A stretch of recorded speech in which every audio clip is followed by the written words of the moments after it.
Ο πιο βαθύς τρόπος για να αισθανθούμε κάτι είναι να υποφέρουμε γι' αυτό. Βρίσκουμε καταφύγιο στη μετριότητα από απελπισία για το ωραίο που ονειρευτήκαμε. Μην εμπιστεύεστε τους απογοητευμένους. Συνήθως είναι ανίκανοι.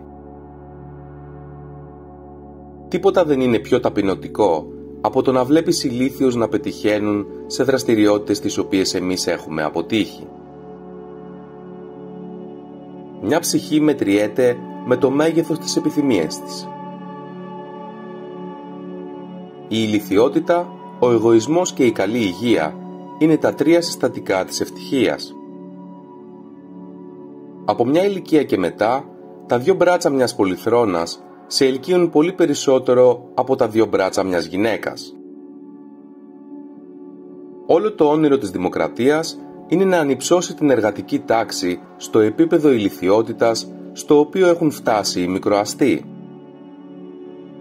Το καθετί μπορεί να γίνει ενδιαφέρον αν το κοιτάξεις για αρκετή ώρα.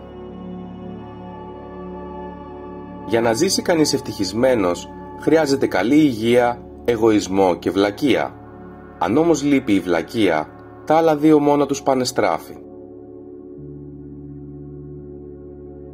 Η άγνοιά μας για την ιστορία μας κάνει να μιλάμε άσχημα για τη δική μας εποχή.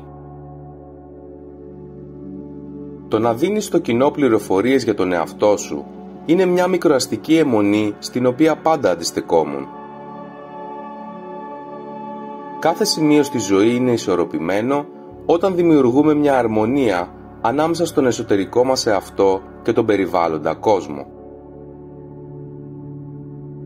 Δεν πρέπει ποτέ να σκεφτόμαστε την ευτυχία, επειδή αυτό προσελκύει τον διάβολο, που είναι αυτός που επινόησε αυτή την έννοια με σκοπό να κάνει το ανθρώπινο γένος να λησομανάει.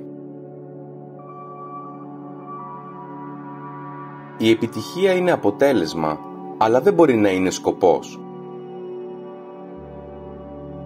Ο συγγραφέας στη δουλειά του πρέπει να είναι σαν το Θεό στο σύμπαν, πανταχού παρών, αλλά παντού αόρατος.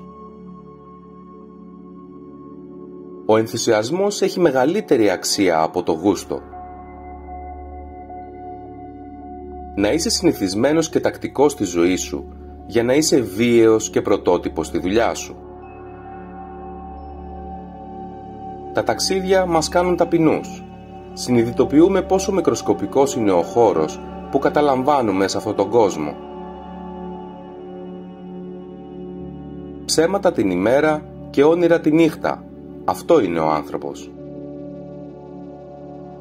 Όσο πιο κομψή και επιτηδευμένη είναι η ομιλία ενός ανθρώπου, τόσο πιο ύποπτα τα συναισθήματα ή η απουσία συναισθημάτων που προσπαθεί να συγκαλύψει.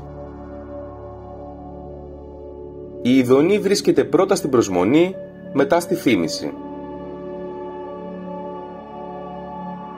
Αν το πρόσωπο είναι ο καθρέφτης της ψυχής, τότε μερικοί άνθρωποι έχουν άσχημες ψυχές. Από όλα τα παγερά χτυπήματα που μπορεί να δεχτεί ένας έρωτας, ένα απλό αίτημα για λεφτά είναι το πιο ψυχρό και το πιο καταστροφικό χτύπημα. Η τέχνη του γραψίματος είναι η τέχνη να ανακαλύπτεις τι πιστεύεις. Αν σας άρεσε το βίντεο, κάντε ένα like, σχόλιο για να μου πείτε την άποψή σας, καθώς και εγγραφή πατώντας και το καμπανάκι για να ενημερώνεστε για κάθε νέο βίντεο που ανεβάζω. Ευχαριστώ!